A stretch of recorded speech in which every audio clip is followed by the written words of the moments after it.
Halo teman-teman, kali ini gue udah ada di Tomo Speed Shop. Kali ini gue mau mengulas tim drag awal gue tuh siapa sih. Nah kali ini gue akan mengulas tim Tomo Speed Shop, tapi dia udah tahun ini dia udah off kalau nggak salah dari 2015 deh kalau nggak salah dia udah off. Kali ini gue akan mengulas dia motor-motor, tapi motornya sih tinggal beberapa doang, nggak banyak. Kita akan ulas habis dari perjalanan awal sampai akhir. Dan gue berterima kasih banget sama Kawahara Apparel yang selalu support gue, baju sama tas. Semoga kedepannya kita selalu bisa kerjasama. Oke, kita lihat yuk.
Halo, Ji, gimana aja? sehat nih? Gue udah lama banget nggak nemu. Ada berapa tahun ya? Udah 5 tahunan ada. 5 tahunan. Gue Terakhir berhenti balap gue 2014. Oh berhenti balap 2014. Nyati 15, 16 6 tahun. 17, 6 tahun udah nggak nemu men. Harusnya nih bikin nasi kuning. Iya. Kita mau cerita-cerita, boleh nggak nih? Boleh. Jadi teman-teman kita akan mengulas awal jejak Tomo Speed Shop itu kayak apa sih? Gue 2012 kayaknya 2012 pertengahan dulu pernah bergabung di Tomo Speed Shop. Seri 3 trendy promo itu Seri 3. di Senayan. Masih inget banget dia. Sebenarnya dia gila balap banget men. Kita grow-growin juga dia pasti bikin tim balap. Enggak lah, udah enggak. Oke, kita cerita selanjutnya.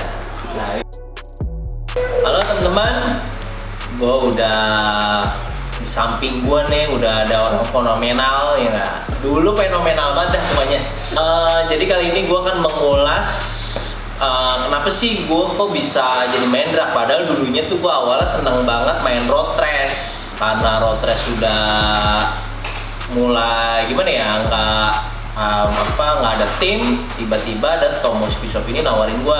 Dan pada waktu saat itu gue belum pernah main drag, sedikit pun belum pernah coba. Jadi suatu tantangan banget tuh waktu itu gue ditawarin suruh ngurusin motor drag yang belum pernah gue mainin. Udah gitu gue juga dulu Matic belum paham banget, jadi suatu tantangan banget, keren deh. Nah di samping gue ini udah ada nih ownernya Tomo Speed Shop. Coba dong kenalin, siapa dirimu? Ownernya Tomo Speed Shop. Iya nih tuh Tomo Speed Shop. Jadi boleh cerita sedikit-sedikit nggak nih, awal tuh nemu gue tuh kayak gimana tuh? Jadi awalnya gue kenal sama temen gue orang road race, namanya Ope. Oh, namanya Nah, Ope. Si Ope ini temenan nih sama si Uji. Iya, temenan. Sama Ucup. Jadi gue telepon si Ope tuh, waktu itu gue nggak ada mekanik. Jadi gue telepon, Pe, lu ada di mana? Lu bisa nggak kerjain motor gua, bantuin gua? Nah, si Ope ini kan posisi kerja sama orang. Oh, nggak bisa. Ya nggak bisa. Tapi Ope bilang, nih gua ada temen nih, temen gua sama orang mentor road race juga.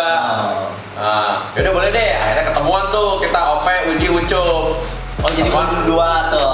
Ketemuan tuh, ngobrol-ngobrol. Akhirnya oke, deal. Akhirnya si Uji sama Ucup bantuin gua kalau ada balap. Oh, jadi pada intinya teman-teman, rezeki itu kita nggak ada yang tahu. Padahal kan ibaratnya dulu gua nggak di dunia drag, karena emang udah jodoh, udah rezeki, akhirnya dipertemukan lah. Jadi pada teman-teman yang masih berjuang, belum dapet tim, tetap semangat, karena rezeki kita nggak ada yang tahu, kita ditemuin sama siapa, tetap semangat. Jadi awal kita pertemuan itu berapa motor dulu ya, kalau nggak salah lupa. Dulu kalau nggak salah Matic 155, Matic 200, Matic 300 sama FFA. Kalau nggak salah 4 apa 5 motor. 4 atau 5 motor ya. Oh ya, awal pertengahan ya. Kalau nggak salah Matic 1 per 2 ya dulu, Matic 200 ya. Matic 200 itu kalau nggak salah baru udah satu apa dua kayak kira-kira gitulah. Antara 1 per 2. Satu. Oh, satu ya? Matic 200 1, Matic 300-nya 2. Oh, 300. FFA 1. Jadi dulu tahun 2011-12an itu Matic tuh masih merajalela. Ibaratnya tuh bukan ngecilin Ninja ya. Ninja tuh nggak ada apa-apanya dulu lawan Matic kita. Karena Ninja rangkanya banyak kan masih pakai rangka standar dibolong-bolongin. Jadi pokoknya dulu Matic benar-benar merajalela. Untuk di kelas FFA itu benar-benar Ninja tuh kewalahan banget dulu. Karena udah regulasinya selalu berubah. Matic dulu kan tuh nggak timbangan ya, Jadi Matic tuh diuntungkan lah. Iya, ibaratnya karena bobotnya ringan. Joki enteng ya. Nah, mungkin tuh tim-tim Ninja yang dahulu kalah, mungkin dia protes minta ditimbang. Setelah ditimbang, kita mulai agak berat ya untuk juara 1 ya. Time-nya lebih rapat. Time-nya lebih rapat, cuman gue juga nggak habis akal di situ. Gue naikin cc motor gue. Oh. Kebanyakan kan dulu pas baru-baru awal itu Matic 300, sebanyak Matic 300 itu aja itu udah bisa lawan lah sama Ninja. Nah, pas regulasi itu diperbarui terus, mau nggak mau Matic 300 itu gue bikin jadi 3,5. Oh, jadi makanya masih bisa ngelawan, tapi time-nya lebih rapet. Jadi zaman dulu tuh tem 7069 itu bisa ke 1. Ya. Nah, jeleknya sekarang ini sih keluhan dari tim-tim, harusnya yang namanya FFA itu cc-nya nggak dibatesin. Jadi biar Matic yang 450 cc atau 500 cc bisa ikut. Sayangnya di semua event cc-nya FFA itu dibatesin 350 cc. Jadi kalau menurut saya sih FFA sekarang tuh nggak seru karena kebanyakan Ninja semua. Nggak ada. Kalau dulu rame ada KTM, ada Mio, ada Mio banyak. Bayangin Mio bisa ngelawan KTM lawan Ninja, keren kan? Cuma saya motornya nggak ada ya. Motornya udah jual. Oh, motornya udah dijual. Jadi yang tersisa ini Matic 155. Tersisa Matic 155. Ini buat kenangan deh. Paling banyak juara. Jadi kan gue bergabung kalau nggak salah tadi di pertengahan 2012. Nah, sekarang kita tanya, pasti kan sebelum gue bergabung di Thomas Speed Shop ini, kita pengen tahu cerita awal berdirinya Thomas Speed Shop itu seperti apa. Kalau sekarang kan dari pertama kali gue datang ke Thomas itu kan udah punya toko. Maksudnya awal balap itu emang udah punya toko apa belum? Gimana nih? Kita teman-teman semua nih pengen tahu. Oke, jadi begini. Awalnya gue buka toko dulu. Oh, awal toko dulu. Buka toko dulu tahun 2009. 2009. Nah, 2009 itu gue pergi ke Thailand, gue masukin barang-barang variasi atau spare part racing. Nah, terus gue lihat di sono tuh Mio 300 atau Mio FFA tuh lagi rame. Oh, booming. Lagi booming lah. Di Thailand tuh lagi booming-boomingnya rangka titanium, rangka aluminium. Nah, kebetulan di sana gue ada kenalan teman yang memang dia banyak kenal mekanik truk, mekanik truk di sana. Akhirnya gue bilang gue mau beli satu untuk gue bawa ke Jakarta. Akhirnya tuh gue beli tuh satu tuh. bawa ke Jakarta. Itu kalau nggak salah tahun 2010. Oh 2010. 2010 pertengahan lah. Karena gue buka toko 2009 akhir. 2009 akhir dan 2010 pertengahan gue baru pertama kali punya motor drag tuh satu dan gue ikut event. Oh ikut event. Itu kalau nggak salah dulu Matic lokal ya, Matic lokal 300 itu 350 cc itu masih time 78. Oh, berarti dulu awal-awal keluar Matic itu 378, tapi Masih 78. berjalan Itu waktu Matic lebih- 200 itu masih 80 atau 82. Betul. 2009 2010 Matic 200 time-nya masih 82 83 ya. Berarti perkembangan zaman pesat banget sekarang. Pesat banget. Matic 155 itu masih 88. Itu 88 udah paling kencang. Oh, 88. 88 90. Jadi itu sekarang tuh udah waktunya udah gila-gila. Udah gila-gila. Nah, Terus akhirnya gue turun pertama kali cuma Matic 300. Pertama kali turun itu 76. 76 ke satu tuh. Ke satu. Oh, 76 ke satu. Oh. Ke satu. Nah, kalau nggak salah waktu itu gue pertama kali turun itu di Harapan Indah. Oh, di Harapan Indah. Harapan Indah Bekasi. Dulu kan ada eventnya namanya Reswar. Oh, iya. Nah, gue turun situ tuh masih 76. Dulu gue cuma nonton doang, soalnya dulu gue nggak ngerti drag. Nah, akhirnya gue pernah sekali gue ikut ke Surabaya berangkat. Oh, Surabaya. Itu eventnya Bambang Kapten itu, nggak tahu nama eventnya apa. Gue ikut ke sono, motor-motor di sini akhirnya bisa 76. Nah, motor gue tapi 73 di sono. Sono 73? Ke satu. Itu gue cuman pergi bertiga. Pembalap gue Ahmad Syafi'i. Oh, orang Jakarta ya? Orang Jakarta, Depok. Nah, sama mekanik gue bertiga naik mobil tuh. Nyampe sana balap 73 satu. Akhirnya udah tuh, wah dari situ wah seneng kan? Wah manjang nih. Akhirnya gue beli lagi ke Thailand Matic 200. Bawa Matic 200 masukin lumayan juga waktu itu kalau nggak salah time-nya 77 apa 78 gitu. Oh, udah langsung kecil ya time-nya ya? Itu orang-orang ada yang 79.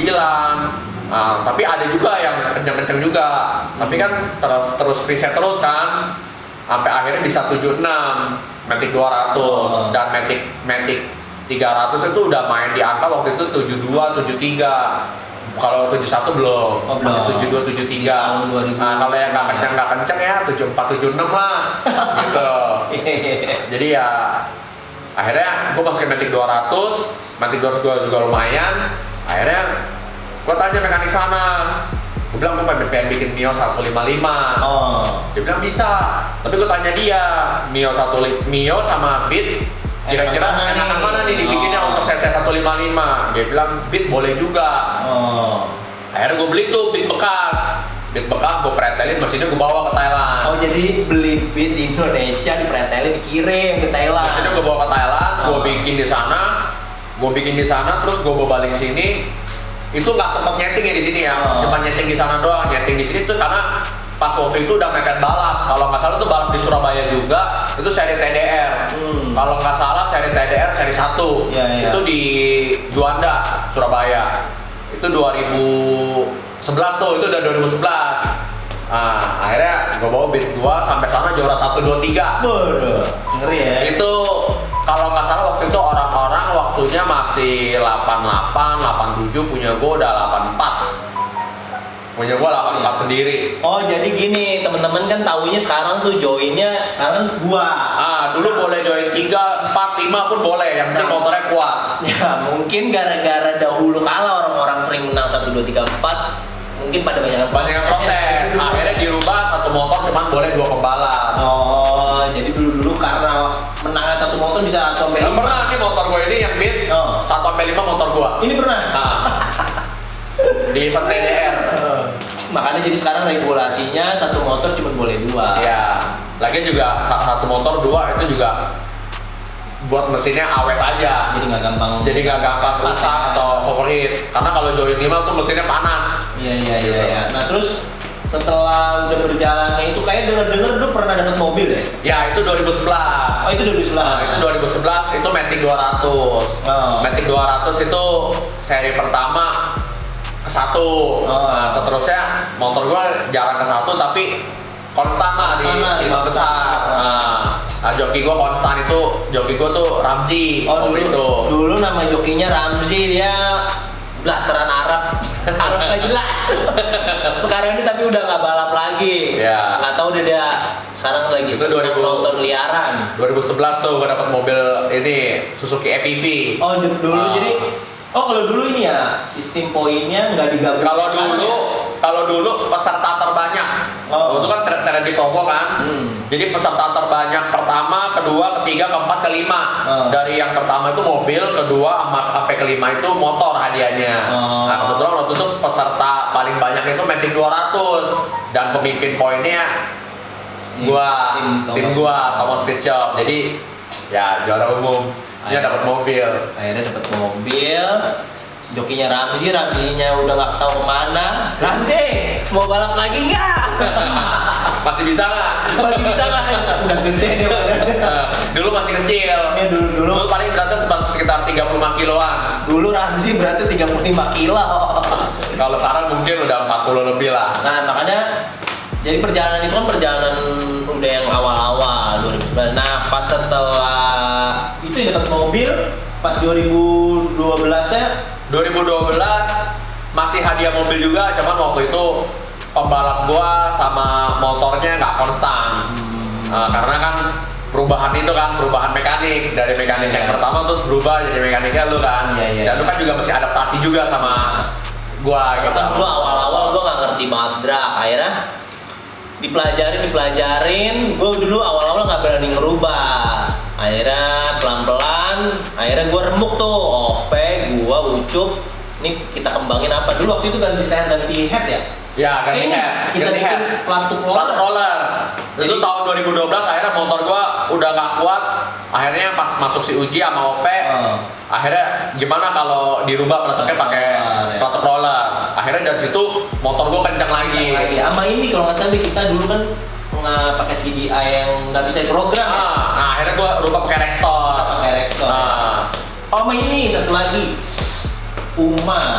Ya, Sini. Uma itu udah kalau nggak salah 2013. 2012 sudah ya? 2012 akhir. Akhir. Akhirnya pertamanya coba pelatuk roller, terus coba CDI Rextor, terakhir pakai Uma. Iya. Nah itu akhirnya motor gua kencang. Kencang, sempat fenomenal lagi. Nah jadi Di 2013 gua pun juga sempat saingan untuk perebutan mobil. Oh iya. Cuman sayangnya gua kalah. Dulu kalau nggak salah pas terakhir Pro CD kita yang ngandelin ya? Enggak, yang untuk perebutan mobil di tahun 2013 itu Saiful Cibeb. Oh saya belum Cibeb ya? Oh kalau nggak salah Jamstar ya? Enggak, itu karena pas finalnya si Cibeb musuhnya lawannya udah start posisi saat kering. Oh iya, ini yang di Senayan yang Di kecil. Senayan. Oh iya. Iya. Oh iya inget. Waktu itu kita mimpin deh ya? Mimpin poin Oh, iya. dari seri 1 sampai seri 4 mimpin poin. Oh iya. Total 5 seri. Oh, iya, Cuman gua pas sempet- seri terakhir Iya. karena si musuhnya ini udah start posisi kering dan si Cibeb ini kebagian Oh, leg iya. yang udah basah. Oh ya jadi teman-teman gini, sebenarnya jadi acara tren di saya sih nggak mau nyebut acaranya.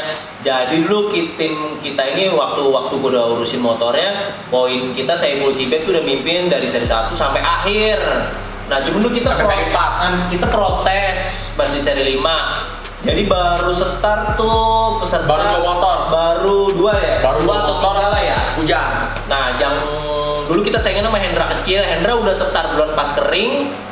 Nah, udah 3 Toto langsung hujan. Harusnya regulasinya kalau kayak gitu Diulang. yang 3 itu harus diulang ya. Nah, tapi pimpinan lomba saat itu bilang nggak bisa diulang. Iya. Lanjut. Nah, sekarang logikanya teman-teman, hujan deres sama Leg jalan kering, udah pasti teman-teman tahu sendiri lah, time beda. Oh iya, waktu itu saya Cibeb padahal cuma harus finish ke 9 aja ya. Pokoknya dia nggak, jadi biarpun Hendra kecil posisi ke-1, si Cibeb ke-3 atau ke-4 masih juara umum Masih si biasa. Cibeb. Udah gitu posisi motor kita waktu itu lagi on fire Lagi banget. kencang. Cuman kalah cuaca. Kalah hoki. Kalah hoki. Harusnya kita dapat mobil tuh 2011, 2012 ya. 2011 sama 2013. 2000 sama 2013. Oh iya. Ah. Oh iya, ingat. Jadi kalau misalkan sampai 2013 itu kita dapat mobil lagi, berarti tim saya udah menangin 2 mobil. itu sebenarnya teman-teman gue lupa, itu diingetin lagi. Oh iya, sempet dulu kita 2013 ngerebutin mobil. Oh iya, nah makanya buat panitia tolong lebih di ngelihat ini peserta, maksudnya. Tapi sih kalau panitia sekarang ini lebih cengli. Lebih IDC waktu itu kan peserta udah lepas 10, masih sisa lebih banyak kan, akhirnya di start ulang lagi. Ya, itu sih kalau waktu itu itu sih gue nggak tahu ya kenapa dia bisa bilang itu mesti harus dilanjutin, karena waktu itu gue juga pernah balap di Sentul. Itu dari 15 peserta yang masuk penyisian ke final itu udah start 10. Oh, udah start 10. Udah start 10. Posisi motor gue ke 1, gue udah start duluan. Pas kering di Sentul tuh. Motor gue FU200 udah start duluan ke 1. Nah, terus ada yang belum start, protes, minta start ulang karena posisi belum ada yang basah sama kering. Akhirnya diulang. Padahal itu pesertanya udah 10 yang finish, 5 yang belum. Padahal banyak kan yang udah start daripada yang belum. Tapi itu diulang. Akhirnya diulang, tetap motor gua masih ke 1, cuman kita cengli gitu. Emang oke. Mau posisi jalannya semua basah, oke. Akhirnya start ulang. Jadi kita sempat berprinsip dulu ya. Di dunia balap itu kayak suatu ada permainan, karena menurut tim kita dulu nih, kita rembuk 2013 itu harusnya kita dapat mobil, cuman kok aneh, maksudnya kok 3 motor ini dalam keadaan jalanan kering tapi nggak diulang, terus sisanya masih banyak banget, tapi kok kenapa nggak diulang? Itu kita jadi gimana, coba teman-teman bayangin, kita jadi berpikiran buruk ya waktu itu. Cuman ya udahlah, namanya balapan ya emang kalau menurut kita sih kayak ada monopoli gitu. Tapi sih jujur itu sakit hati kita nggak hilang ya. Gua sakit hati banget karena kita balap itu 5 seri dari keliling ya. Udah kemana-mana, Surabaya, Cianjur, terus ke Tasik ya kalau nggak salah. Udah kemana-mana, dan seri terakhir itu di Senayan. Udah gitu kalahnya itu nggak kayak ada permainan lah. Jadi menurut kita sampai sekarang dibilang sakit hati sih udah enggak, cuman kayaknya aneh aja ngeliat jam. Ya cuman ya itu semua udah terjadi, ya udahlah. Iya, udah gitu juga sekarang kan Tomo Speed Shop ini udah fokus lebih dagang ya. Ya, tahun 2014 akhirnya kita off balap karena gue sendiri kan usaha. Kalau waktu itu kalau misalkan gue balap tuh karyawan gue yang di toko ikut semua. Tutup jadi toko, sedangkan orang mau ambil barang ke toko, tokonya tutup. Iya. Gitu. Jadi akhirnya gue memutuskan 2014 akhir untuk fokus ke dagangan sampai sekarang. Oh iya, ini kan mulai off-nya 2014. Waktu itu gue berarti di Tomo Speed Shop pertengahan 2013 dong. 2013 udah. 2000 pertengahan dulu ya, pertengahan 2012 sampai 2013. Jadi gue di Tomo Speed Shop itu berarti 1 tahun setengah. Nah setelah itu si Ucup, gue ini ya keluar ya. Lo keluar. Gue ini waktu keluar itu gue mau nyari tantangan. Jadi tuh tantangan maksudnya di tim yang belum gue pernah coba, gimana sih rasanya, soalnya kan karena gue dulu lebih sering ke road race, maksudnya gue pengen tahu nih pindah ke tim itu rasanya seperti apa sih. Jadi gue memutuskan keluar, tapi kita berhubungan tetap baik ya. Tetap lo masih suka main ke toko juga. Jadi setelah gue keluar itu anak buah gue dulu, jadi gue punya anak buah buka bengkel, akhirnya dia yang ngurusin Tomo Speed Shop berjalan sampai 2014 ya. 2014. Nah waktu itu gua pindah 2014 ke Vincent. Ya. Jadi 2014 ini kan Tomo Speed Shop ini udah off, memutuskan lebih fokus ke dagang. Tapi kan kalau dagang aja nggak ada promosi, itu kayaknya ntar takut dilupain teman-teman ya nggak. Jadi setelah udah nggak main balap, ternyata nih Tomo Speed Shop ini dia main kontes, men. Ya. Kontesnya tuh ada motor Mio, ini belakang kita ini sama Ninja. Nanti kita bakalan kasih tahu di center-center dikit ya nggak. Nah sekarang kita akan mengulas ini kan udah off nih, kan fokus dagang apa aja nih yang ada di Tomo Speed Shop ini gitu ya. Kalau gue sih kebanyakan main variasi sama spare part racing. Variasi. Kayak piston, ball head, motor rasio, sama hardbu gitu. Tapi kebanyakan gue main motor Matic sama Ninja. Matic sama Ninja. Ah. Nah, sama kayak alat-alat kontes gitu ada nggak sih? Ada alat-alat aksesoris kontes gitu kayak baut-baut, Oh itu yang lagi robot, berubah hang baut hang itu barang-barang hang gue main. Oh itu main. Terus kalau selain itu misalnya knalpot jual apa aja? Knalpot kayak Ninja DBS, Knalpot DBS. sama kalau motor Matic lain Daeng, sama Aca. Ya knalpot sih itu. Terus kalau selain itu misalnya kayak pelek jual nggak sih pelek? Pelek Acron yang Thailand punya. Berarti sebenarnya sih banyak banget yang mau di ini kayak misalnya kayak selang rem, hel, apa segala macam. Ya pokoknya semua keperluan balap lah. Keperluan balap ntar kita senterin. Keperluan motor-motor balap. Kita senterin satu-satu ya enggak? Jadi ini teman-teman piala ini Ninja Taillook non-matic. Mudah-mudahan 2020 ini Kawahara ngadain kontes lagi, tapi hadiahnya yang lebih wah. Sekarang gue mau ke rumahnya Bos Tomo Speed Shop. Kita ke selanjutnya, kita ke rumah Tomo Speed Shop.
Halo teman-teman, tebak gue di mana ayo? Nih gue tunjuk lo yang nggak suka nunjuk. Ya gue begini dah kayak orang Jawa, apa orang Sunda begini, Kali ini gue udah di markasnya ruang rahasianya Tomos Speed Shop. Dulu motor-motor balap itu kalau setiap selesai balap taruh di sini ya? Iya. Pokoknya disusun di sini. Nih lu lihat sini dulu deh, coba deh. Nih, ini sih pas udah zaman gue ya. 2011. Oh ini zaman gue nih, ini udah zaman gue nih. Ya ini. Ya Ini. ini ada tuh kalau nggak salah tuh. Ada nggak sih? Ah ini TDR lah gitu gue nggak ikut. Pokoknya ini udah zaman gue, ini. Review nggak? Review. Nah ini. Banyak sih. Nah jadi sebenarnya sih mundur lagi boleh. Jadi dari kesimpulan tempat ini sebenarnya tuh kenapa gue pengen ngulas tim Tomos Speed Shop ini karena gue rasa tempat yang paling keren gue ini apa ya ini. Pertama lu lihat? Iya pertama yang pernah gue lihat gitu ya. Kayaknya maksudnya dari susunan pialanya, ruangannya, semuanya kayaknya keren. Lihat nih, biarpun ini nggak dipakai, tapi gimana ya buat pemanisnya keren. Nah ini prestasinya banyak. Lihat tuh. Nah ini waktu di Thailand nih, juara berapa waktu itu ya? Juara 4. Ini juara 4, ini juara 5 ya? Juara 4 juga. Juara 4 juga. Juara 4, juara 5. Juara 4. Juara 4. Sebenarnya sih kalau orang mau nanya prestasi apa sih lo yang udah di Tomo yang udah lu gapai, kan karena gue juga nggak terlalu lama, waktu cuma 1,5 tahun. Kan yang mau inspirasi gitu, maksudnya apa mau nunjukin sesuatu yang aneh di sini atau gimana nih? Ya. Pokoknya semua piala ini didapat dengan kerja keras. Kerja keras banget ya pokoknya. Kerja keras, terus menggunakan uang dengan cukup banyak untuk bikin motor sampai kenceng, riset sono sini. Pokoknya kita sampai bikin satu tim yang benar-benar solid dan sampai bisa dapat piala seperti ini. Gue sebenarnya sih ngerasa dulu tim yang ini solid. Apa maksudnya bener-bener kompak. Jadi kalau kalian mau tim yang mau solid, mau tim juara mesti cari solid dulu. Itu prinsip bos coki ya nggak? Bos mesti solid dulu kan bos, tak prestasi ngikut. Enggak. Kan ini ibaratnya udah vakum, udah ngerasain, aduh sedihnya, senangnya, prestasinya, semuanya. Ibaratnya kan udah off dah di dunia. Motivasi apa nih? Ibaratnya kan dulu pernah ngerasain sedih senangnya, biar tim yang lagi mau maju semakin maju. Apa tuh? Ya kalau untuk tim yang motornya belum kompetitif, semangat terus. Rajin nyeting. Jangan pernah lelah. Jangan baru sekali balap kalah langsung udahan ya. Main terus. Kalau mau instan kirim ke Tong Sonic ya. Pasti nanti akan ketemu sama ini apa? Kan dunia drag bike ini kan sekarang udah mulai organizer kan berlomba-lomba hadiah nih. Apa nih maksudnya panitia biar menarik? Ya kalau untuk panitia kalau bisa ngadain balapnya jangan di Jatim aja, jangan di Jateng aja. Oh benar. Jadi satu event itu kalau bisa jangan di Jawa Tengah aja atau di Jawa Timur aja. Setuju. Kalau bisa muter gitu. Jawa Barat kebagian, Jawa Tengah kebagian, Jawa Timur kebagian, Jakarta kebagian. Jadi itu peserta yang ikut bukan itu aja. Benar. Gitu. Jadi peserta dari Jakarta pun bisa ikut. Nah, kalau otomatis kalau peserta yang dari Jakarta dia udah ikut ada poin, otomatis mau nggak mau dia masih ikut seri berikutnya gitu loh. Contohnya tren di promo Mandira. Ya, itu adil loh. Itu adil. Kenapa dia pesertanya banyak? Karena dia muter. Jadi motor orang-orang tim-tim yang udah ada poin, mau nggak mau dia mesti harus ikut seri berikutnya, biarpun tempatnya jauh. Iya. Gitu. Jadi pada intinya motivasi, semangat, terus kerja keras sama terutama doa ya. Ya. Nah berarti cukup sekian sampai sini. Oh iya sebelum tutup jangan lupa apa? Subscribe, like, and share Channel Tong Sonic. Bye bye.